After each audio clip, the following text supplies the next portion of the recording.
નમસ્કાર મિત્રો, મારી પીકે ગુજરાતી ચેનલમાં તમારું સ્વાગત છે। હરિયાણાના પંચકુલામાં એક ખોફનાક બનાવ સામે આવ્યો છે। ઉત્તરાખંડના દેહરાદૂનમાં એક જ પરિવારના 7 સભ્યોએ કારમાં ઝેરી દવા પીને આત્મહત્યા કરી લેતા ખળભળાટ મચ્યો હતો। દેહરાદૂનના પ્રવીણ મિત્તલ નામના શખ્સ પરિવારના 6 સભ્યોને લઈને બાબા બાગેશ્વર હનુમાન કથા સાંભળવા માટે આવ્યા હતા। કથા સાંભળ્યા બાદ તરત તેમણે કારમાં ઝેર ગટકાવ્યું હતું અને થોડીવાર પછી તરફડીને મોતને ભેટ્યા હતા। મળતી માહિતી અનુસાર આપને જણાવી દઈએ કે પોલીસને ઘટના સ્થળે એક સુસાઇડ નોટ મળી હતી, જેમાં સામૂહિક આપઘાતનું કારણ લખાયેલું હતું।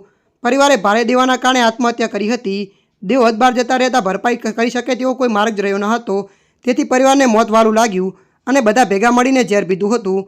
પ્રવીણ મિત્તલ થોડા સમય પહેલાં દેહરાદૂનમાં ટૂર્સ એન્ડ ટ્રાવેલ્સનો ધંધો શરૂ કર્યો હતો, પરંતુ તેમાં પણ કંઈ જ મળ્યું ન હતું અને દેવ હદબાર જતું રહ્યું હતું। મળતી માહિતી અનુસાર વધુ જણાવી દઈએ કે સામૂહિક આપઘાત કરનાર લોકોમાં દેહરાદૂનના 42 વર્ષીય પ્રવીણ મિત્તલ, તેમના માતા પિતા, પત્ની અને 3 સંતાનોનો સમાવેશ થાય છે। આ તમામ લોકો પહેલાં ધીરેન્દ્ર શાસ્ત્રી હનુમાન કથા સાંભળી હતી, પછી જ જીવન ટૂંકાવ્યું હતું। ત્યારે મિત્રો, હાલ માટે આટલું। મળીશું નવી અપડેટ સાથે। જો તમને અમારો વિડીયો પસંદ આવે, લાઇક, શેર અને સબસ્ક્રાઈબ કરી નાખજો। ધન્યવાદ।